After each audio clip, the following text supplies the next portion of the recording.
स्वागत है आप सभी का।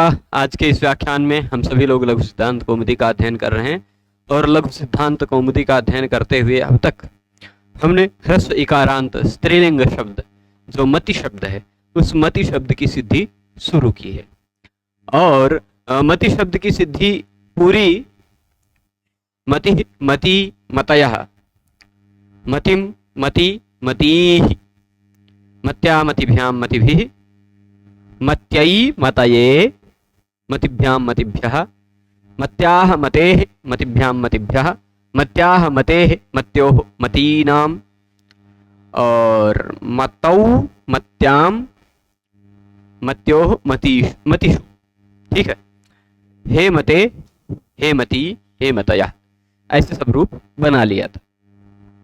एवं बुद्ध्यादयः, अगली बात क्या कहा इन्होंने कि अच्छा यही था ना, पहले एक मिनट, हाँ यहां तक देख ही लिया था कि इयंग उंग स्थानों वाली जो बात है, इयंग उंग स्थानों वाली जो बात है और स्त्री शब्द भिन्न वाली जो बात है वो इसी प्रकरण में 2-3 दिन बाद आपको समझने में मिलेगी। इयंग उंग स्थानों वाली बात और कौन सी बात, स्त्री शब्द भिन्न वाली जो बात है वो इसी प्रकरण में मिलेगी आपको 2-3 दिन बाद समझने में।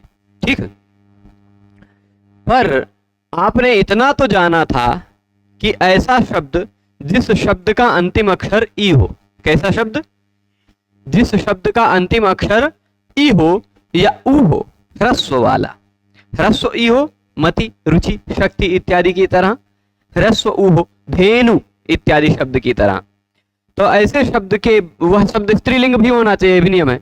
स्त्रीलिंग शब्द के बाद आने वाले गिंत प्रत्यय लगा हुआ हो तो उसकी कौन सी संज्ञा हो जाती है, नदी संज्ञा हो जाती है। ठीक है, गीति ह्रस्वश्च का इतना तात्पर्य था। और भी कुछ बातें हैं गीति ह्रस्वश्च की, जो बातें उसका उदाहरण जब आएगा तब बताएंगे। अभी उदाहरण केवल ह्रस्व वाला है तो ह्रस्व में ये ह्रस्व के प्रसंग पर इसको समझ लिया। अब इसमें हमने एक तो मति शब्द बना ही लिया था, उस मति शब्द की तरह ही बुद्धि शब्द भी बनता है, तो बुद्धि शब्द को भी उसी तरह बना लेते हैं। ठीक है, जैसे मति है वैसे ही शब्द क्या है, बुद्धि। ठीक है, यहां देखिएगा मैं यहां लिख देता हूं, शब्द क्या है, बुद्धि। यह कैसा है, इकारांत शब्द है, क्योंकि इसके अंतिम वर्ण क्या है, अंतिम वर्ण ई है। कुछ लोगों को धा दिखाई पड़ रहा होगा पर धा नहीं है, बा उ द ध ई, इतने वर्ण है इसमें, है ना। तो अंतिम अक्षर इसका क्या है, ह्रस्व ई। ठीक है, अब ये जो बुद्धि शब्द है इसकी 7 विभक्तियों में कैसे रूप बनेगा, क्या क्या रूप बनेगा, कैसे कौन सा प्रत्यय लगकर क्या क्या रूप बनता है, यह जानेंगे। ये वैसे तो बता दिया, क्या कह दिया, मति शब्द के पूरे रूपों की सिद्धि करके फिर क्या कह दिया, शेषम हरिवत। मति शब्द के रूपों में हमने इसे पहले खाली एक शब्द देखा था, मति, वो अलग है। मत्यय ये अलग हो गया, मत्यय मतये, मत्याह मतेः ये अलग हो गया, 2 बार, यही इतना अलग हुआ ना। और फिर उसके बाद मत्याम मतौ, ये इतना अलग हो गया। ठीक है, बाकी सारा शब्द रूप हरि शब्द की तरह ही चलेगा, शेषम हरिवत ये बता दिया। फिर उसके बाद क्या कहा, एवं बुद्ध्यादय, यानी मति शब्द के समान ही इसी तरह बुद्धि इत्यादि शब्द भी, बुद्धि शक्ति भक्ति इत्यादि जो भी इकारांत स्त्रीलिंग शब्द हैं वो सभी इकारांत स्त्रीलिंग शब्द इसी तरह चलेंगे। ठीक है, तो बुद्धि इत्यादि शब्दों में से अब सभी शब्दों को तो नहीं, पर जिस शब्द का यहाँ उल्लेख कर दिया गया उस शब्द का हम देख लेते हैं। बुद्धि के बाद प्रत्यय लगाया सु। ठीक, कौन सा प्रत्यय लगाएंगे सबसे पहले, 7 विभक्तियों के सु औजस अम औट षष्टाभ्याम भिस् ङेभ्याम भ्यस् ङसिभ्याम भ्यस् ङसोसाम ङो सुप, यही सब सीरियल से लगाते जाएंगे। तो सु लगा रहे हैं, सु जब कभी भी लगता है तो सु में से बचता है केवल स। अब यह शब्द कैसा बन गया, बुद्धिस शब्द बन गया। कैसा शब्द बन गया, किसी भी शब्द का अंतिम अक्षर दंत स दिखाई पड़ता हो तो उस स के स्थान पर ससुजुषो रू से रू हो जाता है, बुद्धि रू। रू में से भी जैसे सु में से स बचा था वैसे रू में से र बचता है और उसको खरवसाने और विसर्जन यहाँ से विसर्ग होकर प्रथमा विभक्ति के एक वचन में बुद्धि रूप बन जाता है। क्या बन जाता है, बुद्धि। ठीक है, अब ये जो बना क्या बना, बुद्धि। फिर द्विवचन में जैसे मति शब्द का हमने क्या बनाया था, मति, वैसे बुद्धि शब्द का क्या बनाएंगे, दो बुद्धियां हैं मान लीजिए, बुद्धि धन औ, प्रत्यय कौन सा जुड़ा, औ। यह प्रथमा विभक्ति वाला भी औ प्रत्यय है, संबोधन में भी औ प्रत्यय लगता है, और द्वितीया द्विवचन में जो लगता है औट, उसका बचा हुआ औ है। तीनों जगह औ ही रहता है। तो क्या रूप बनेगा बुद्धि औ में, बुद्धि धन औ।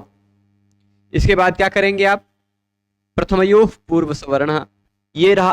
पहले क्या होना चाहिए, शब्द का अंतिम अक्षर होना चाहिए अक, उसके बाद प्रत्यय का पहला वर्ण होना चाहिए स्वर, और वह प्रत्यय होना चाहिए कैसा, प्रथमा या द्वितीया का। तो देखिए शब्द का अंतिम अक्षर अक है, यानी अ इ उ रेल रे, इनमें से कोई एक है, और इसका प्रत्यय का पहला अक्षर है स्वर वर्ण। तो इन दोनों में से पूर्व वाला वर्ण बचता है, और वो भी दीर्घ होकर बचता है, ऐसा प्रथमयो पूर्व सवर्ण ने कहा। तो इनमें से ये देखिए अक जो पूर्व वर्ण ई है वही बचेगा, और वो भी दीर्घ होकर, यानी औ खत्म हो जाएगा, पूर्व वाला जो वर्ण है ई, वह ई ही दीर्घ होकर आ जाएगा। तो ये बुद्धि जो था यह बन जाएगा बुद्धि, ठीक, बड़ी ई होगी। फिर इसके बाद बुद्धि धन, अगला कौन सा, यही शब्द यही है, मान लीजिए शब्द क्या है, बुद्धि। प्रत्यय लगाया हमने, यह जस प्रत्यय कहां कहां लगता है, प्रथमा में और संबोधन में, दो दो जगह लगता है ना।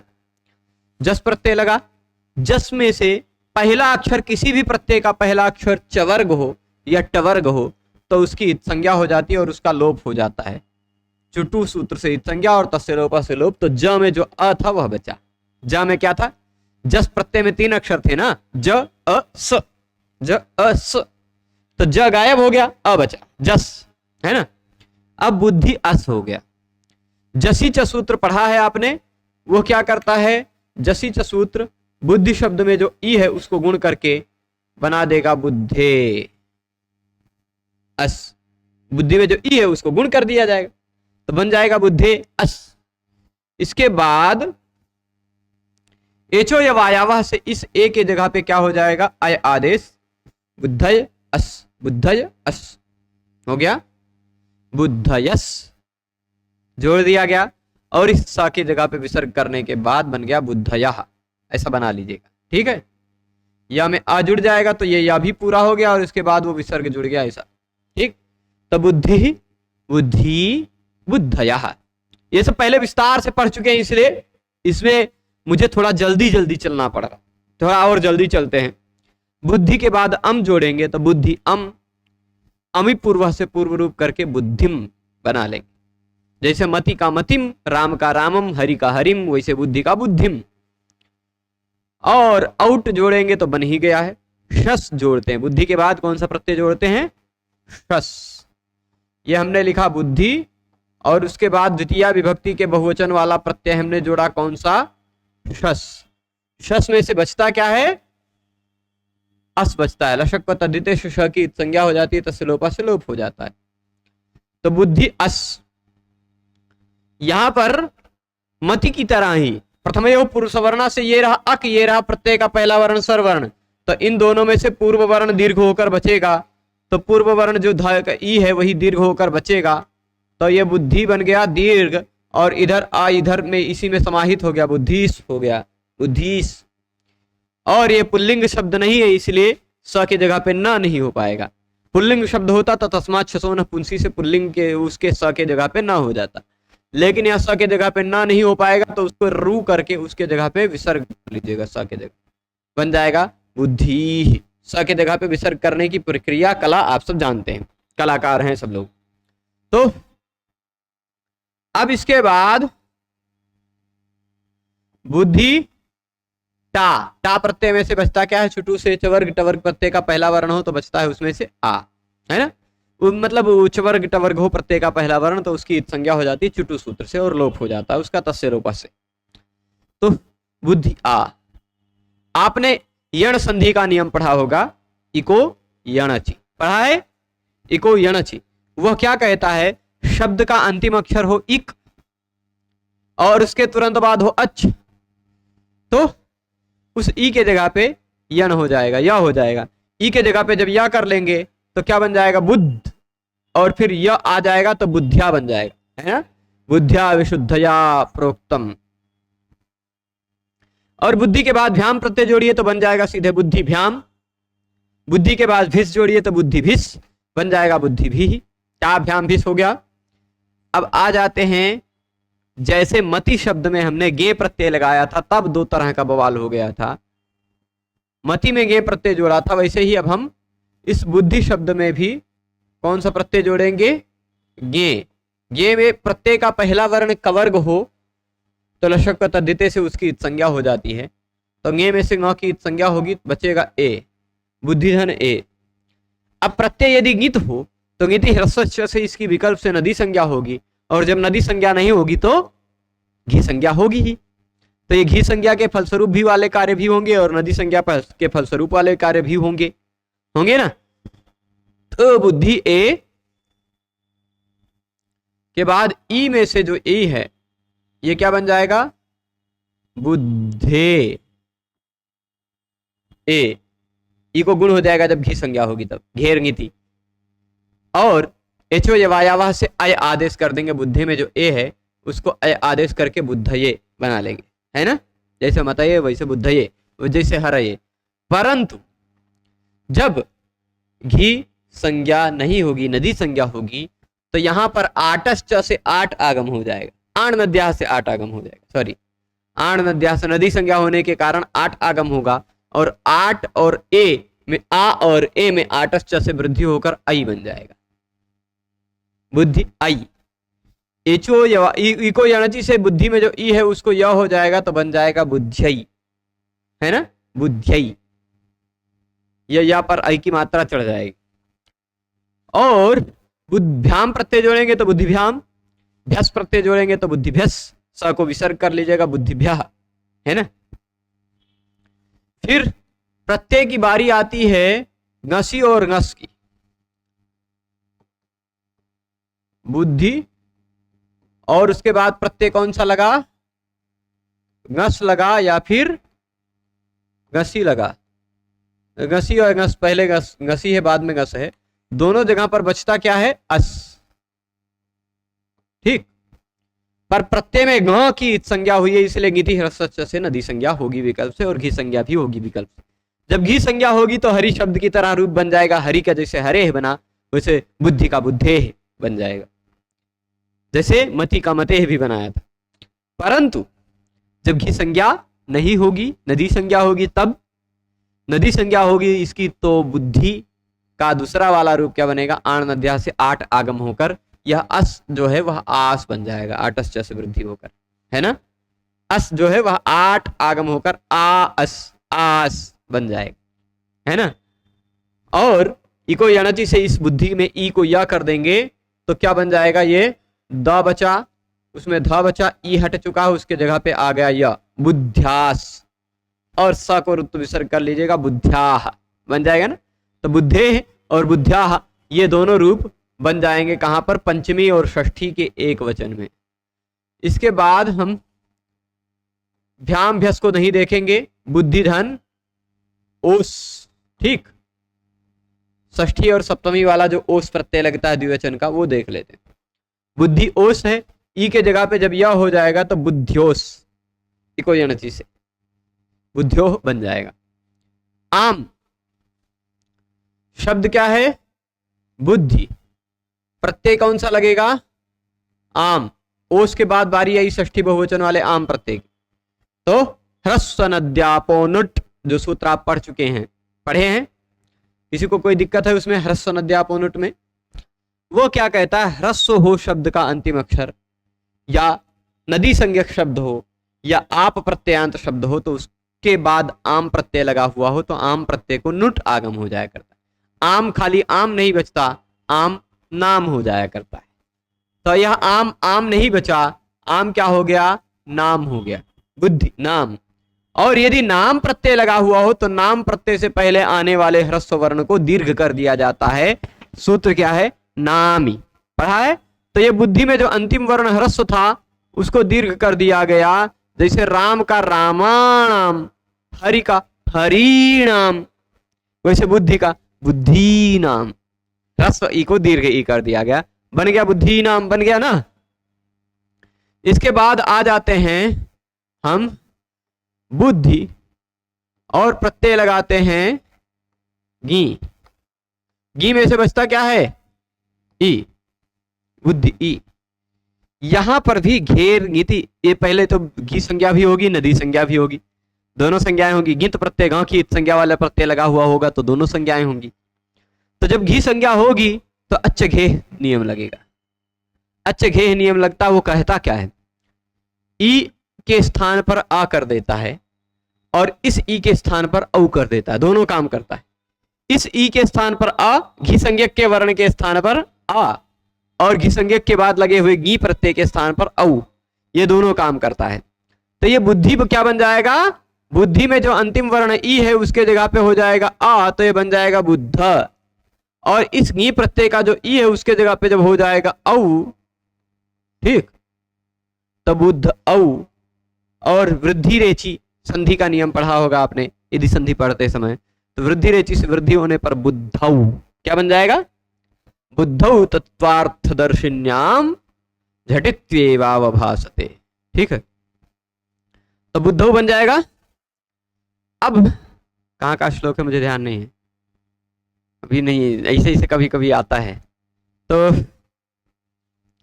ये बन गया बुद्धौ। फिर उसके बाद बुद्ध्यो हो, ओस लगा करके वहां खाली एक के रूप बनेगा। और अच्छा, अभी नदी संज्ञा होने पर क्या होता है वो तो बताया ही नहीं, बुद्धि है। और इसमें जो एक विशेष बात है वो भी बताना बाकी है। नदी संज्ञा होगी तो 8 आगम हुई होगा और इदुभ्याम सूत्र से इस गी प्रत्यय को आम भी हो जाएगा, तो बुद्धि आ आम। 8 से इस आ और आ में वृद्धि होकर एक आ बचेगा, बुद्धि आम। इको यणची से इस ई के जगह पे या कर देंगे जब, तो ये द ध और ई के जगह पे या आ गया तो बुद्ध्याम बन जाएगा, बन जाएगा ना, बुद्ध्याम। अच्छा, कल एक बात बताना रह गया था, बुद्ध्याम बुद्ध्यो और बुद्धिशु बना लेंगे आप, बुद्धिशु। सु प्रत्यय लगाएंगे, सुप, सुप में से बचता है सु, सा को मूर्धन्य श कर लेंगे, बुद्धिशु बन जाएगा, बन जाएगा। अब यहां समझने वाली बात एक और थी, कल मैंने बताया था कि ये इदुभ्याम एक नए सूत्र की आवश्यकता क्यों पड़ गई।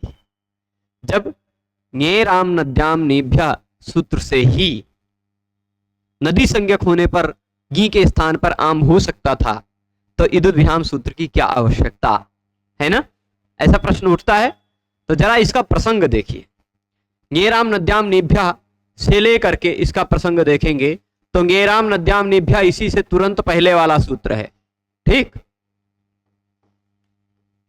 मैं लिख ही दे रहा हूं, ङे राम नद्याम नेभ्य, इसके तुरंत पहले वाला सूत्र है 116 नंबर, और 117 के बाद 118 नंबर सूत्र है औत, है ना। और उस औत के बाद वाला सूत्र है अच्छघे। ये औत भी आप पढ़ चुके होंगे सखी शब्द में, है ना, और अच्छघे भी आप पढ़ चुके हैं कहां पर? हरि शब्द में, हरि शब्द में, शंभु शब्द में इत्यादि में, ठीक है। तो ङे राम नद्याम नेभ्य भी आप पढ़ चुके हैं। बाकी बचा इन्हीं तीनों के बीच में जो ये इदुभ्याम है वह। अब ये कहता, देखिए, ङे राम नद्याम नेभ्य भी कहता है, गी के स्थान पर क्या हो जाता है? आम हो जाता है। गी के स्थान पर क्या होता है? आम। कब? यदि नदी संज्ञक शब्द के बाद हो, या आप प्रत्ययांत शब्द के बाद हो, या फिर नी शब्द के बाद हो, 3 प्रकार का शब्द वह कहता है। और इदुभ्याम क्या कहता है? ह्रस्व ई ह्रस्व उ के बाद हो तो भी गी के स्थान पर आम हो जाता है। ह्रस्व ई ह्रस्व उ जो नदी संज्ञक है उनके बाद होने पर, उनके बाद होने पर भी गी के स्थान पर आम हो जाता है। अब आप कहते हैं कि भाई ङे राम नद्याम नेभ्य से भी वह काम हो सकता था, तो यह काम क्यों? इसके लिए एक नया नियम बनाया है कि नहीं। तो यह एक अलग यदि नियम न बनाते, यदि यह एक अलग नियम नहीं बनाते, तो यह फिर बदिया में ये आने वाला है औत। औत क्या कहता है? ह्रस्व ई ह्रस्व उ के बाद आने वाले गी के स्थान पर औ हो जाता है। जैसे सखी में ई के बाद औ कर रहे थे, सख्यऊ आप बनाए, है ना। ह्रस्व ई ह्रस्व ऊ के बाद आने वाले गी के स्थान पर क्या हो जाता है, औ। तो अगर ये नियम ना होता तो ये औत नियम औ कर देता और आप फिर मत्याम बुद्ध्याम इत्यादि रूप न बना करके मत्यौ बुद्ध्यौ इत्यादि रूप बना रहे होते। ठीक, तो इसलिए इदुद्भ्याम की आवश्यकता है कि वो नदी संज्ञक इकारांत उकारांत ह्रस्व उकारांत शब्दों से भी जो गेराम नद्याम निभ्या से नी हो रहा था, जिसको औत सूत्र रोक रहा था, उसको रोकने के लिए यह एक विशेष नियम बनाया गया, प्रस्ताद अपवाद बनाया गया, प्रस्ताद अपवाद। ठीक, मतलब पहले बाद में नियम आने वाला है उसका पहले ही अपवाद बना दिया गया। औत जो है वो बाद में आएगा, पर उसको रोकने के लिए नियम पहले ही इदुद्भ्याम बना दिया गया, है ना। तो ये बात स्पष्ट है। अब एवं बुद्ध्यादय तक भी आप पहुंच गए होंगे, इदुद्भ्याम की बात भी हो गई, एवं बुद्ध्यादय तक पहुंच गए। अब बुद्धि शब्द के बाद ह्रस्व इकारांत शब्दों में पुल्लिंग में एक शब्द आया था त्रि शब्द आया था ना ह्रस्व इकारांत में, यहां भी वह शब्द आएगा, क्योंकि त्रि शब्द तीनों लिंगों का है। पुल्लिंग में भी त्रि है, स्त्रीलिंग में भी त्रि है, नपुंसक लिंग में भी त्रि है। ठीक है, तो अब इस त्रि शब्द को देखा जाए, त्रि शब्द में क्या होता है, त्रि शब्द में सभी विभक्तियों में क्या रूप बनता है।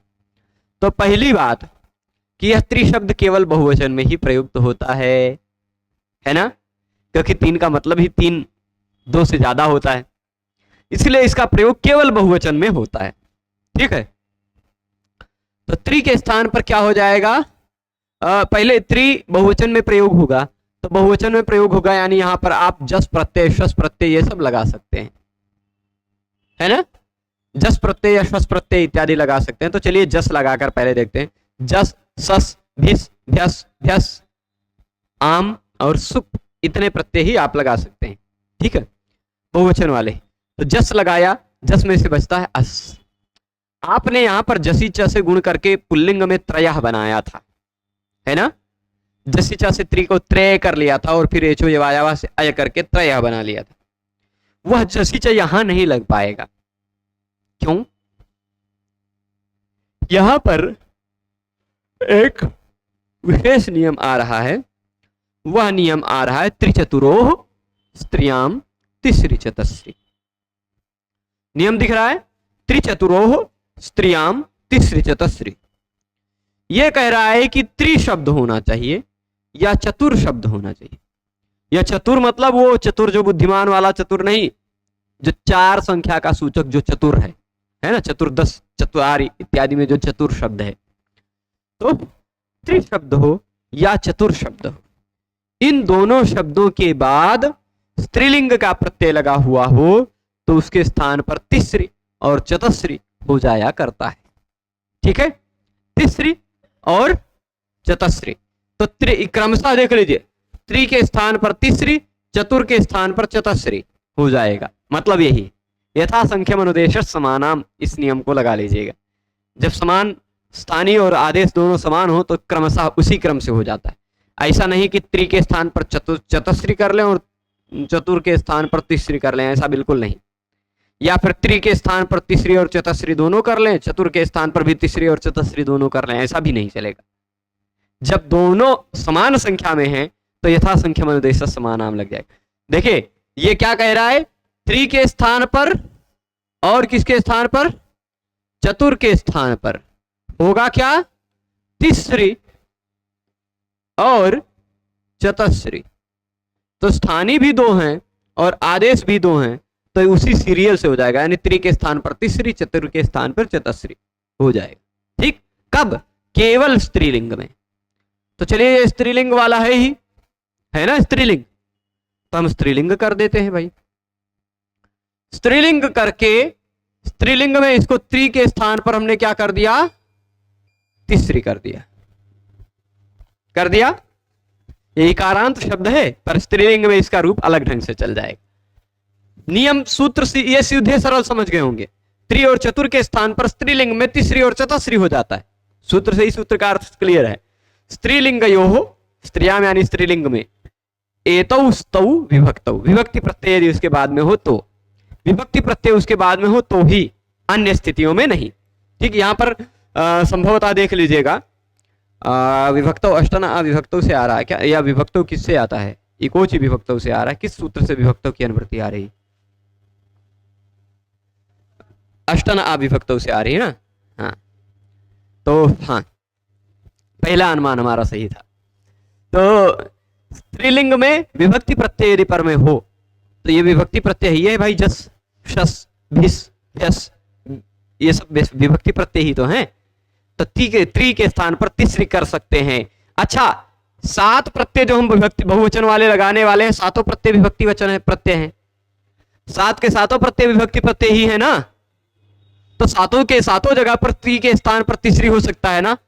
7 के 7 प्रत्यय तो हम स्त्रीलिंग के ही कर रहे हैं ना, तो इन 7 जगह पर त्रि के स्थान पर तिसरी हो सकता है। तो अब हम त्रि नहीं लिखेंगे, सीधे सीधे तिसरी लिखेंगे। आप समझ रहिएगा कि पहले त्रि था, विभक्ति प्रत्यय होने के कारण त्रिचतुर स्त्रियाम तिसरी चतुश्री से तिसरी हो गया। ठीक, हम सीधे तिसरी शब्द ही रखेंगे अब सभी जगह। आप इतना समझ लीजिए कि विभक्ति प्रत्यय है, उसके बाद इसी कारण त्रि के स्थान पर तिसरी आ गया है स्त्रीलिंग में। ठीक, तो तिसरी अस, यहां पर 2-3 नियम लगने लगे। सबसे पहले नियम लगा इको यणचि, आपके मन में आया कि ये रहा इक, इसके तुरंत बाद ये रहा अच, इको यणचि से यण कर डालें, आया ना। फिर उसके बाद आया प्रथमयोः पूर्व सवर्ण, उसने कहा पहले हो अक, उसके बाद हो स्वरवर्ण, तो पूर्व वर्ण को दीर्घ करके बना लीजिए। तीसरा क्या आया, जसी च, ह्रस्व को गुण कर दीजिए, है ना, जसी च लगता है, ह्रस्वांत से गुणा, जस वो लगा। ठीक, जसी च लगने लगा कि गुण कर डालो, तीसरी में जो री है उसको अर कर दो, तिसर कर दो। तीसरी में जो री है उसको गुण करेंगे तो अर ही तो होगा, तिसर, है ना। लेकिन जसीचा ने गुण रोका, जसीचा ने गुण करना चाहा, और कौन सा सूत्र है, प्रथम पुरुष वर्ण ने पुरुष वर्ण दीर्घ करना चाहा, इको यणसी ने यण करना चाहा। ठीक, इन सबको रोक करके त्रिचतुरोह, देखिए ये नियम देखिए, 7 2 99, उसी के बाद 7 2 100 नंबर का, यानी उसी के तुरंत बाद वाला नियम है ना, उसी के तुरंत बाद वाला नियम है। तो यहां पर त्रिचतुरोह की अनुवृत्ति लाने में कोई दिक्कत नहीं ना। तो त्रिचतुर के स्थान पर स्त्रीलिंग में जो तीसरी और चतुश्री हो गया है, तीसरी और चतुश्री हो गया है, उस तीसरी और चतुश्री के रितः यानी री के स्थान पर, उस तीसरी और चतुश्री के स्थान जो री है, तीसरी में भी री है, चतुश्री में भी री है, उस री के स्थान पर, रितः यानी री के स्थान पर र हो जाता है। क्या हो जाता है, री के स्थान पर र हो जाता है। ये कहेंगे आपकी तो इको यणचि से भी हो सकता था, आप कहेंगे ये तो इको यणचि से भी हो सकता था, ये अचि र रितः की आवश्यकता क्या पड़ गई। कहेंगे भाई अचि र रितः न करते तो कई जगह समस्या आती। एक और भी बात है, सकृतगतो विप्रतिषेधे यद्बाधितम तद्बाधितम एव, परिभाषेन्दु शेखर में एक परिभाषा है, जिसको एक बार बाध लिया जाता है उसको फिर वो बधा ही रह जाता। तो इको यणचि को जब रोक दिया गया है प्रथम पुरुष वर्ण के द्वारा, तो फिर इको यणचि अब दोबारा नहीं लगने आएगा। ठीक है, तो यहां पर क्या होगा, अचि र रितः, यह क्यों लगेगा। अच्छा, ये अचि र रितः के विषय में यहां एक और बात बता रहे हैं, गुण दीर्घ उत्वानाम अपवादः। यहां पर गुण हो सकता था किससे, तीनों में नियम लिख दे रहा हूं। एक है गुण किससे हो रहा था, जसी च, है ना, जसी च से गुण हो सकता था 10 प्रत्यय पर रहने पर। और दीर्घ किससे हो रहा था, प्रथम पुरुष वर्ण से, है ना। और तीसरा एक उत्व का कौन सा है, वह नियम है रित उत। समास में ये काम आएगा, प्रिय तीसरा अगर शब्द होता, प्रिया प्रिया तीसरा यस्य सह, प्रिय तीसरा, ऐसा शब्द अगर बनता तो तीन जिसको प्रिय हैं, तीन स्त्रियां जिसको प्रिय हैं उसको प्रिय तीसरा ऐसा कहा जाएगा। ठीक, तो वहां पर ऋत उत से विशेष, ऋत उत जब समझाएंगे तो वह समझ में आएगा। उस ऋत उत से उ हो रहा था। ठीक, तो ऋत उत से जो उ हो रहा है उस उ को रोकने के लिए, और जसीचा से जो गुण हो रहा है उस गुण को रोकने के लिए, और प्रथम पुरुष वर्णा से जो पुरुष वर्ण दीर्घ हो रहा है उसको रोकने के लिए, इन तीनों को रोकने के लिए यह नियम बनाया गया। ठीक, इन तीनों का यह अपवाद है अचिरारिता। यह नियम केवल तीसरी और चतुश्री शब्द में लगेगा। किसमें? तीसरी और चतुश्री शब्द में। यानी तीसरी शब्द हो या चतुश्री शब्द हो, कौन सा शब्द हो? तीसरी शब्द हो या चतुश्री शब्द हो, इन दोनों शब्दों के बाद प्रत्यय का पहला वर्ण अच हो। कैसा? प्रत्यय का पहला वर्ण अच हो। अच्छा, ये तीसरी और चतुश्री कब आएगा? तीसरी और चतुश्री तभी आएगा जब विभक्ति प्रत्यय लगा हुआ होगा। और तीसरी और चतुश्री विभक्ति प्रत्यय कौन कौन से लग सकते हैं? तो आप कहेंगे ये सु औ तो लगेगा नहीं, खाली जस शस इत्यादि ही लगेंगे, बहुवचन वाले है ना। हाँ, कुछ और विभक्ति संज्ञक प्रत्यय हैं वो भी लग सकते हैं विशेष परिस्थितियों में। तद्धितश्चासर, मतलब वो प्रागदिशो विभक्ति इत्यादि करके कुछ विभक्ति प्रत्यय भी हैं तद्धित में, विभक्ति संज्ञा उनकी भी है, तो उनकी बात अलग है, वो तद्धित पढ़ते समय आएगा।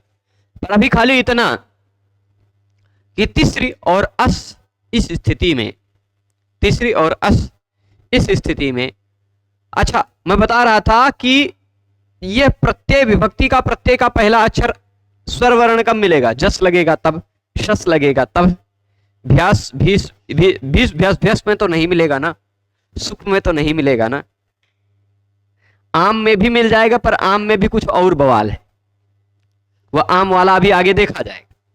पर खाली ये बात चल रही जश और शस की, सामान्यतः समझ लीजिए, खाली ये जश और शस में ही ये विशेष परिस्थितियां आएगी। तीसरी के यहां पर क्या होगा? अचि र रिता कहता है विभक्ति प्रत्यय का पहला अक्षर अच हो तो तीसरी और चतुश्री शब्द के री के स्थान पर र हो जाएगा। चलिए हम री हटाएंगे और री के स्थान पर क्या कर देंगे? र। अच्छा, ये र जो हो रहा है लिखा सूत्र में तो र पूरा है पर होगा हलंत ही।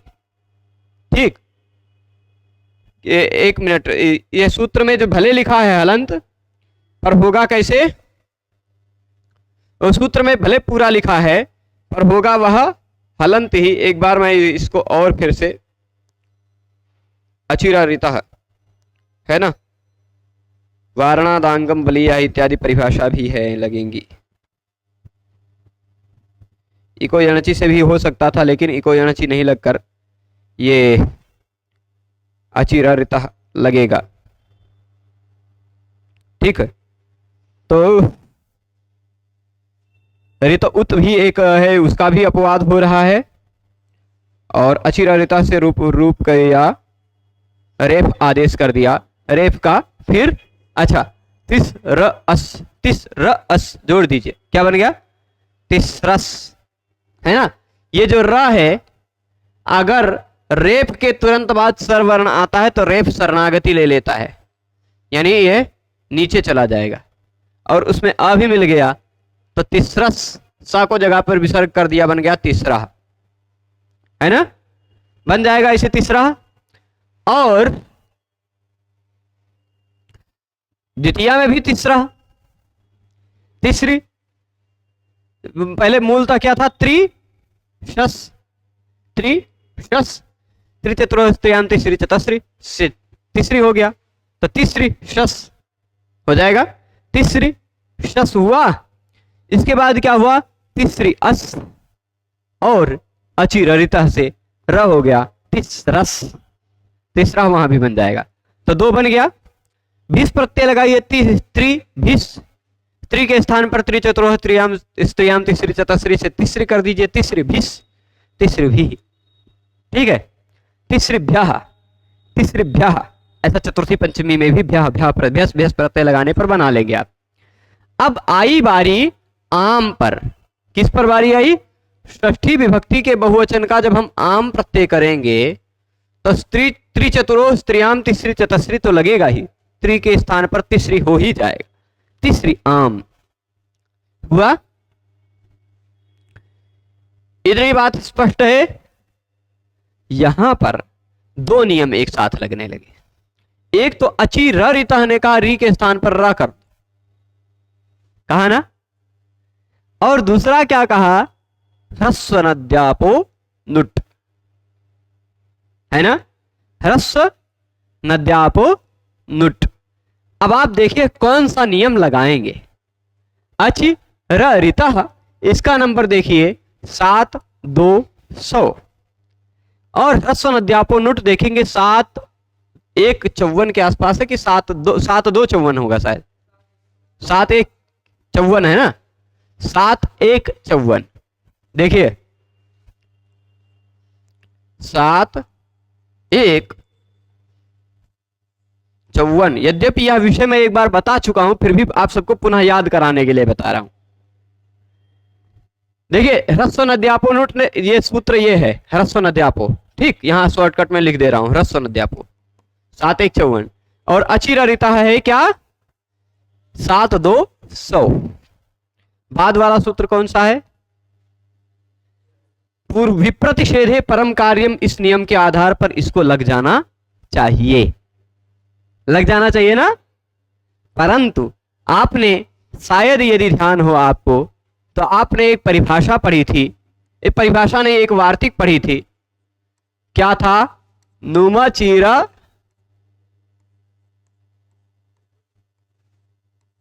किस सूत्र में पढ़ा था, ध्यान हो, ये किस राजसस्य सूत्र में पढ़ा था वो भी है, लेकिन क्रोष्ट शब्द की सिद्धि में पढ़ा था, क्रोष्ट शब्द की, है ना। त्रिज्वत भावेभ्यो नुट पूर्व विप्रतिषेधेन, नुट के बाद यहां क्या शब्द था एक और, पूर्व विप्रतिषेधेन, ऐसे ही था ना, याद आया। यह वार्तिक, यह क्या कहा था कि किसी सूत्र से नुम हो रहा हो, या अची र रिता वाला अची र हो रहा हो, है ना, अची र लिख रहा होगा यहां अची र, या फिर त्रिज्वत क्रोष्टु विभाषा तृतीयादि शची से त्रिज्वत भाव हो रहा हो, इन तीनों नियमों की अपेक्षा नुट पूर्व का नियम है, फिर भी वह पूर्व विप्रतिषेध से नुट ही होगा, यानी पूर्व होते हुए भी वह बाद वाले नियमों को रोक ले जाएगा, ठीक। तो नुम चिर त्रिज्वत भावेभ्यो नुट पूर्व विप्रतिषेध, अपने आप कुछ हो रहा है ना, ठीक, हाँ। तो इतनी बात स्पष्ट है। अब यहां देखिएगा तो यहां पर क्या होगा, या ये तो बन गया तीसरा तीसरा, है ना, तीसरीभ्या यहां तक बन गया, आम ही नुट, आम प्रत्यय लगा रहेगा तब तो क्या हो जाएगा, नुट हो जाएगा। तो देखिए था क्या, तीसरी आम, नुट आगम होगा तो आम जो था वह बन जाएगा नाम, नाम बन जाएगा ना, हो जाएगा। तो तीसरी नाम, जब नुट आगम होगा पहले ना जुड़ेगा ना, तो तीसरी नाम। अब यहां क्या होगा, एक नियम है, नियम क्या है, आपने पढ़ा होगा नामी, नाम ही पढ़ा है, वह कहता है शब्द का अंतिम अक्षर हो ह्रस्व वर्ण और शब्द के बाद प्रत्यय लगा हुआ हो नाम, नाम प्रत्यय लगा हुआ हो तो उससे पहले आने वाले शब्द के अंतिम ह्रस्व वर्ण को दीर्घ हो जाता है, ऐसा नामी सूत्र ने कहा था। पर उस नामी सूत्र के बड़े भाई या चचा जी जो कुछ भी समझिए, वो आगे कहे न तीसरी चतस्री, न तीसरी चतस्री। देखिएगा नामी के तुरंत बाद का नंबर है ये, है ना, इसी से पहले 6 4 3 नंबर सूत्र था ना, नामी 3 पे था कि 2 पे, 3 पे। तो नामी सूत्र के तुरंत बाद आता है न तीसरी चतस्री, वो कहता है नामी, नाम प्रत्यय लगे रहने पर जो दीर्घ होता है पूर्व को, वो तीसरी और चतुश्री लगे रहने पर नहीं होता। तीसरी और चतुश्री पर शब्द को दीर्घ नहीं होता। तो नाम ही से जो दीर्घ करने जा रहे थे वो नहीं हुआ, रि वैसा का वैसा रह गया। पर दीर्घ नहीं हुआ, पर यह तो हो सकता है ना, रिवर्णान्नस्यणत्वम वाच्यम, ना कोना हो जाएगा। तो तिसृणाम, तिसृणाम ह्रस्वरी वाला भी ऐसे ही बन जाएगा, ये वाला बना ना, तिसृणाम। फिर प्रत्यय कौन सा लगा? अंतिम प्रत्यय सुप। प्रत्यय इससे पहले शब्द का अंतिम वर्ण है इण, ई उ रिल रि ए ओ ऐ औ बो, तो फिर स के स्थान पर मूर्धन्य श हो जाता है, तिसृषु बन जाएगा। तिसृषु बना सभी के नजर में, तो ये त्रिशब्द भी हो गया समाप्त। और आपने त्रिचतुरो स्त्रियाम तिसरे चतुश्री ये नियम भी पढ़ लिया कि विभक्ति प्रत्यय पर में हो तो त्रि और चतुर के स्थान पर स्त्रीलिंग में तीसरी और चतुश्री हो जाया करता है, समझा। और फिर अचिर ऋता क्या कहा कि प्रत्यय का पहला वर्ण अच हो तो री के स्थान पर र हो जाया करता है, ये भी पढ़ लिया। फिर उसके बाद न तीसरी चतुश्री पढ़ा आपने, जो कहता है कि तीसरी और चतुश्री शब्द के बाद नाम प्रत्यय होने पर उसको दीर्घ नहीं हो पाता। ठीक, एतयोः नामी दीर्घो न, तीसरी और चतुश्री शब्द को ही केवल आरक्षण मिल गया, इसको दीर्घ नहीं हो पाएगा। तो फिर उसके बाद तिसृणाम, तिसृणाम तिसृषु। अब फिर एक और शब्द था, पढ़ा था हमने, द्वि। तीसरी शब्द, त्रि शब्द तो बहुवचन में ही रहता है इकारांत में, एक द्वि शब्द भी है। कौन सा शब्द है? द्वि। उस द्वि शब्द को देखते हैं, द्वि शब्द कितने वचन में रहेगा? हमेशा द्वि शब्द है तो हमेशा द्विवचन में रहेगा। तो यानी इसके बाद के प्रत्यय कौन से लगेंगे? सु औचस में से केवल औ लगेगा, औट लगेगा, भ्याम भ्याम भ्याम लगेगा, और फिर ओस ओस लगेगा। यानी आपको तीन ही प्रत्यय समझना है, तीन ही रूप बनाने। सही बात है ना, कि चाहे औ लगाइए चाहे औट लगाइए, रूप एक ही बनना है, तो दो जगह एक जैसा हो गया। ओस ओस तो षष्ठी सप्तमी में एक जैसा है ही, और भ्याम भ्याम भ्याम तृतीय चतुर्थी पंचमी में एक जैसा है ही। ठीक, तो हम द्वि के बाद औ लगाकर देख लेते हैं। यह औ आप चाहे औ समझिए चाहे औट समझिए, है बात वही है ना। यहां पर आपने द्वि औ, यहां एक क्या त्यदादी नाम आह, एक ऐसा नियम लगेगा। हाँ, त्यदादी नाम आह, तो वो पढ़ा है नियम, ध्यान है। त्यदादी नाम आह, वह कह रहा था त्यद से लेकर द्वि तक के जो शब्द हैं, त्यद तद एतद इदम अदस इत्यादि, जो द्वि तक लग, वहां अंत में लिखा हुआ था द्विपर्यंता नाम एव इष्टि। त्यद से लेकर के द्वि तक के जो शब्द हैं, कहां तक? त्यद से लेकर के द्वि तक के जो शब्द हैं, उनके बाद यदि विभक्ति प्रत्यय लगा हुआ हो तो उसके अंतिम वर्ण के स्थान पर अ हो जाता है, हो जाता है अ। तो यह द्वि क्या बन जाएगा? अ, द्वा। ठीक है, परंतु यहां स्त्रीलिंग भी हो जाएगा ना, ये स्त्रीलिंग भी हो जाएगा। तो स्त्रीलिंग होने के कारण, अकारांत होने के कारण टाप भी इसमें जुड़ जाएगा, टाप भी जुड़ जाएगा। तो यह द्वि शब्द जो था, टाप का आ जुड़ने पर बन जाएगा ता द्वा। ठीक, शब्द था द्वि, बन गया द्वा स्त्रीलिंग में। पहले तो क्या होगा? त्यदादी नाम अह से अ हो गया, और अकारांत होने के कारण फिर टाप हो गया, तो द्वा बन गया, द्वा औ बना। अब आप औंग आपा से औ के स्थान पर कर लेंगे शी, शी में से बचेगा क्या? ई, द्वा ई। आद गुणा से आ और ई के स्थान पर गुण करके बना लेंगे द्वे। ये द्वे बार दो दो बन जाएगा, द्वे द्वे बन गया दोनों बार। औ प्रत्यय लगाइए चाहे औट प्रत्यय लगाइए। अब फिर इसके बाद वही द्वि शब्द को आप द्वा करके द्वा बना ही लेंगे स्त्रीलिंग में। स्त्रीलिंग में तो द्वा बन ही जाएगा। यदि पुल्लिंग में होता तो द्वा रहता तो भी द्वाभ्याम बनता, स्त्रीलिंग में द्वा बन गया तो भी द्वाभ्याम ही बनेगा, है ना। तो वहां सुपीछे से दीर्घ कर दिया जाता था, यहां उसकी जरूरत नहीं है। द्वा के बाद भ्याम प्रत्यय जोड़ा तो बन गया द्वाभ्याम, बन जाएगा ना। फिर तीन बार भ्याम जोड़ के तीन बार द्वाभ्याम द्वाभ्याम बना लीजिएगा। ये देखिए द्वाभ्याम द्वाभ्याम द्वाभ्याम, तीनों बार भ्याम में प्रत्यय है, तो कहीं कहीं तो एक ही शब्द लिखते हैं, कहीं कहीं तीनों लिख डाले हैं, गजब है ना। अब फिर द्वयो द्वयो, द्वितीय बार द्वयो लिख दिया। अब चलिए द्वि शब्द को द्वा बना ही लिया है आपने, प्रत्यय जोड़ा है ओस, आंगी चापा, आंग प्रत्यय पर में हो या ओस प्रत्यय पर में हो तो आ के स्थान पर हो जाता है, क्या हो जाता है, ए। तो द्वे ओस, एचो यवायावा से इस ए के स्थान पर हो जाएगा अय आदेश, तो द्वय ओस, द्वयोह बन जाएगा। ठीक, द्वयोह बन जाएगा, ये द्वयो द्वयो। अब ह्रस्व इकारांत शब्द की सभी वैरायटी समाप्त हो गई स्त्रीलिंग में। अब बड़ी ई जिसके अंत में आता है ऐसा शब्द शुरू होगा, बड़ी ई जिसके अंत में आता है ऐसा शब्द कौन सा है? एक शब्द लिया इन्होंने, गौरी। ठीक है, तो इसी तरह गौरी इत्यादि शब्द की तरह नदी इत्यादि शब्द भी चलेंगे। एवं नद्यादय लिखा है, तो गौरी और नदी दोनों शब्द को एक साथ लेके चलेंगे कल ही। आज रहने दें कि चल पढ़ा दें? गौरी और नदी को दोनों को एक साथ लेके चल देते हैं।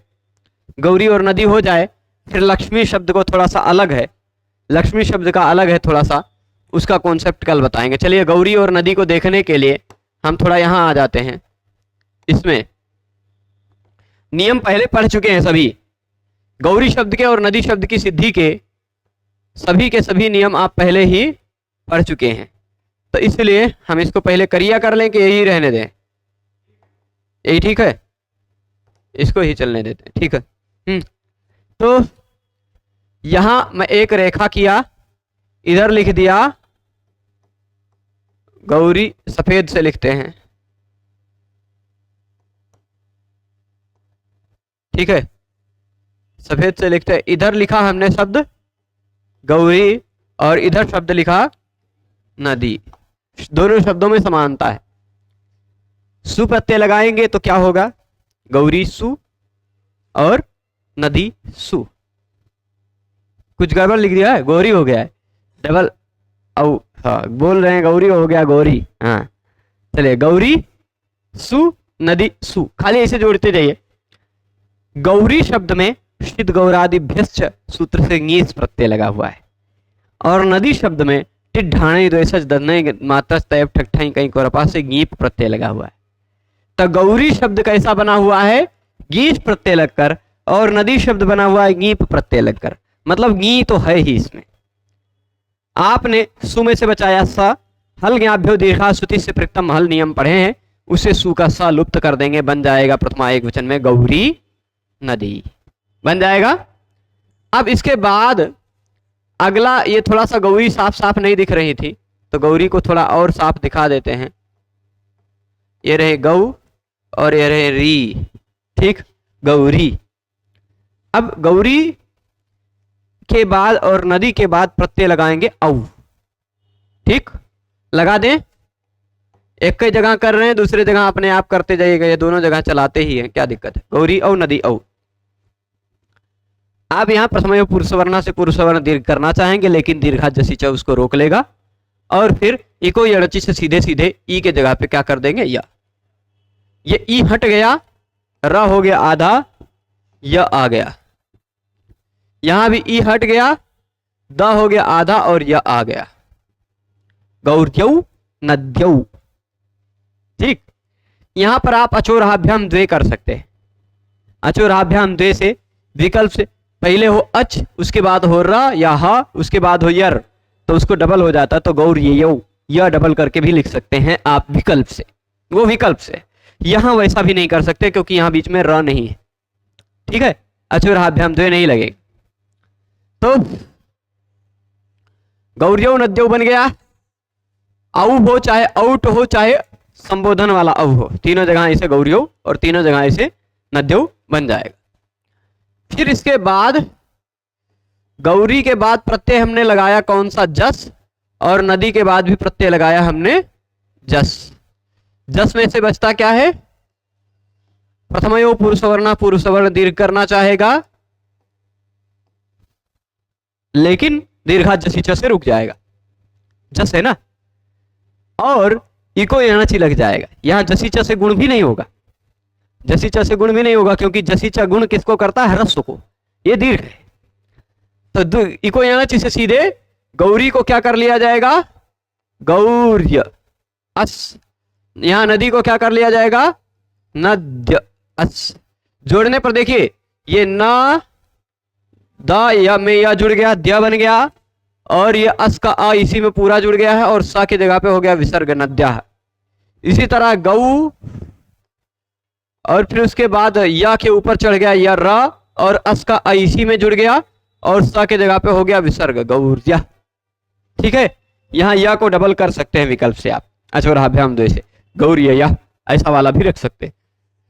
ठीक है, अब फिर इसके बाद अम प्रत्यय लगाते हैं। कौन सा प्रत्यय? नदी अम, और फिर गौरी अम। यहां इको यणचि से ज्यादा बलशाली कौन सा है? अमी पूर्वा। तो दोनों अम में से, अक और अम में से पूर्व वाला अम बच जाएगा, पूर्व वाला वर्ण बच जाएगा, अम का आ उस मिट जाएगा, मतलब उसी में समाहित हो जाएगा। तो गौरी अम बन जाएगा गौरीम, और नदी अम बन जाएगा नदीम, बन जाएगा शीत जलाम नदीम, इमाम शीत जलाम नदीम। हाँ, तो गौरीम नदीम बना लिया आपने। इसके बाद आगे चलते हैं हम। देखिए प्रत्यय का पहला वर्ण यदि स्वर वर्ण है तो इको यणचि लगेगा, बस इको यणचि लगेगा, और नदी संज्ञा है दोनों शब्दों की, इसलिए आण नद्याह लगेगा। इतनी ही बात है, बाकी सारे नियम आप पढ़े ही हैं। चलिए गौरी, और प्रत्यय हमने जोड़ा टा। ठीक, प्रत्यय क्या जोड़ दिया हमने? टा। टा में से क्या बच जाता है? आ, है ना? टा जोड़ा, टा में से आ बच जाता है। इसी तरह नदी शब्द है, इसमें भी जोड़ दिया हमने टा, टा में से बच जाता है क्या? आ। नदी आ, गौरी आ। इको यणचि बना लीजिए, गौर्या नद्या बन जाएगा यह करके। फिर इसके बाद गौरी भ्याम भी इसमें कर लीजिएगा, गौरी भ्याम गौरी भी, नदी भ्याम नदी भी। हम प्रत्यय लगाते हैं गे, गे में से बचता क्या है? ए बचा लेते हैं, गौरी ए, इसी तरह नदी ए। ठीक, नदी में जो ई, गौरी में ई है, इसी कारण दीर्घ ई है, इसी कारण गौरी की भी नदी संज्ञा है। यूज त्याख्यो नदी, इससे नदी संज्ञा तो है ही। और नदी संज्ञक शब्द के बाद गिंत प्रत्यय लगा हुआ, यानी गे गसी गस गी, तो आण नद्या से आठ आगम हो जाता है। कौन सा आगम हो जाता है? आठ। आठ का आ बचता है, आ और ए जुड़कर के वृद्धि होकर आटच से वृद्धि होकर आई बन जाता है। ठीक, आई बन जाएगा, तो गौरी आई। और इसी तरह नदी में भी आठ आगम होगा, आटच से वृद्धि होगी तो नदी आई। ठीक है, इको यणचि से यहां देखिए गौ ऐसे ही रह जाएगा, र आधा हो गया, या आधा हो, ई के जगह पे या आ गया, और आई जोड़ लेंगे तो क्या बन जाएगा? गौ यई बन जाएगा ना, गौर यई, ऐसा बनेगा। अब इसी तरह नद्यई भी बना लीजिएगा, ई के जगह पे या करके आई जोड़कर नद्यई। देखिए ये न है, ये हो गया द आधा, और इसी में या आके जुड़ गया नद्य। ठीक, और फिर यह हलंत है, उसमें आई जुड़ गया नद्यई। ठीक है, इसके बाद गौरी नद्यई हो गया। तनी प्रायश्चित कर्म कर लेते हैं। हाँ, इतना फिर से काहे लिखे बार बार। और कंप्यूटर में जो कंट्रोल जेड होता है या अंडू होता है, जिस कंप्यूटर की भाषा में अंडू कहते हैं, उसको हम प्रायश्चित कर्म कहते हैं। मतलब जैसा था वैसे फिर से आ जाए, तो गलती से अगर कुछ मिट गया हो उसको वापस लाने का तरीका प्रायश्चित कर्म। अब इसके बाद आगे चलें तो भ्याम भ्यस में आप गौरी भ्या, नदी भ्या बना लेंगे। गसी और गस प्रत्यय हो, बचता है उसका अस। ठीक, यहां भी अस, सीधे आण नद्या से आठ आगम कीजिएगा, आ और अस जोड़ के बना लीजिएगा आस। क्या बना लीजिएगा? आस। ठीक, यहां भी आ और अस जोड़ के आस बना लीजिएगा, 8 आगम करके हो जाएगा। नदी आस गौरी आस, ई को यणची से ई के जगह पे यह हो जाएगा। तो देखिए ये रहा गौ और ये रा, एक मिनट, रा आधा हुआ और या के ऊपर चढ़ गया, फिर उसमें आस जुड़ गया, आ गौरिया, और फिर सा को विसर्ग कर दिया गया गौरिया। उसी तरह ऐसे ना द, इसमें य जुड़ा, इको यणची से या आकर, और आस उसमें जुड़कर सा को विसर्ग हो गया नद्या, बन जाएगा। तो गौरियाह और नद्याह भी बना लिया हमने।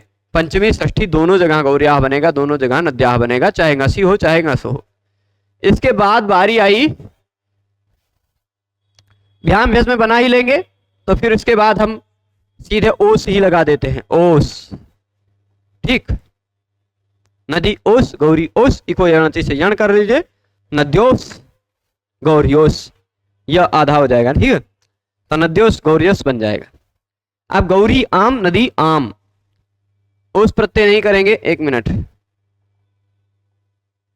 हाँ ये कौन सा प्रत्यय कर देंगे, आम।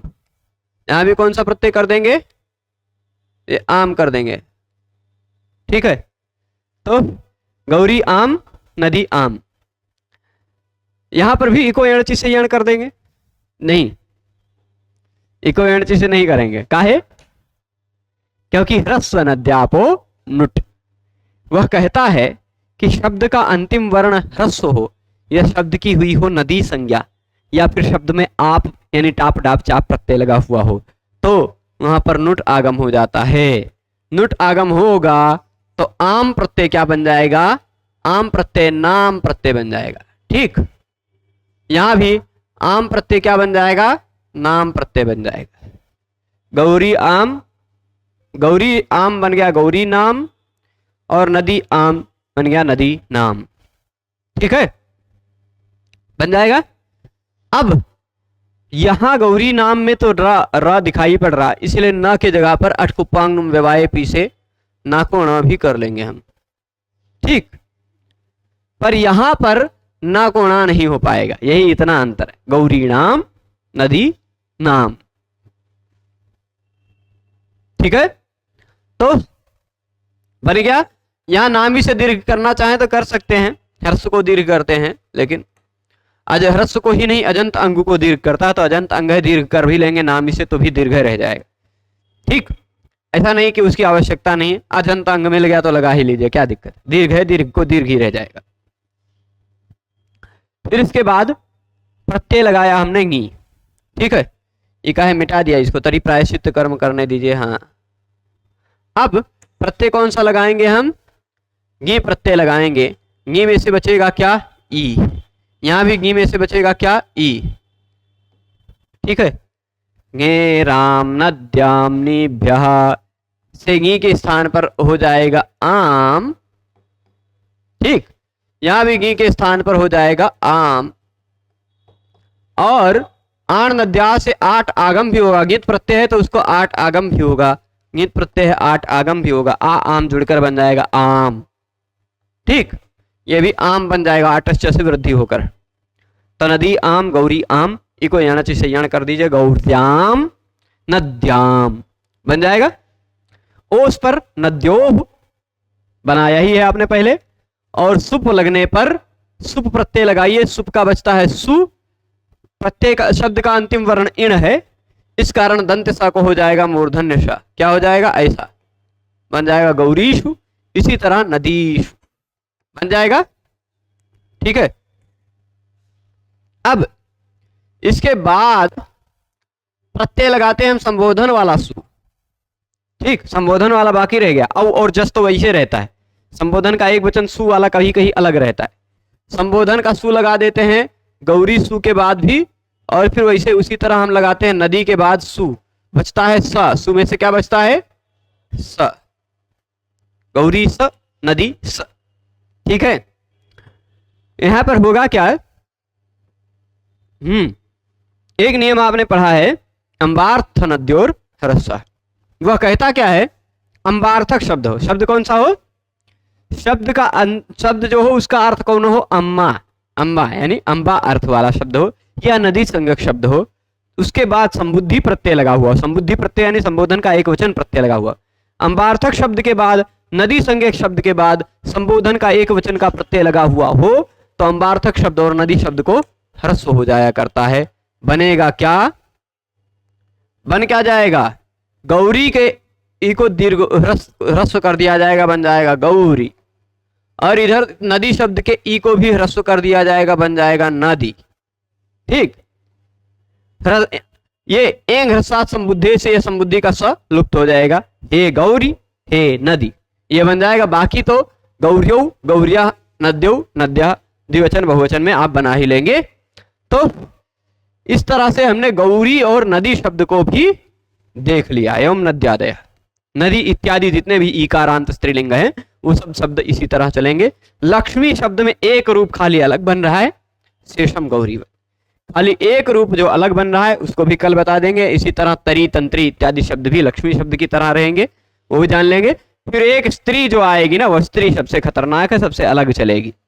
तो स्त्री, लक्ष्मी शब्द, तरी, तंत्री इत्यादि शब्द, स्त्री इत्यादि शब्दों को कल देखेंगे। ठीक है, चलेगा? तो आज के इस व्याख्यान को यहीं रोकते हैं। सभी लोग पूरे व्याख्यान में जुड़े रहे उसके लिए बहुत बहुत धन्यवाद। नमो नमः।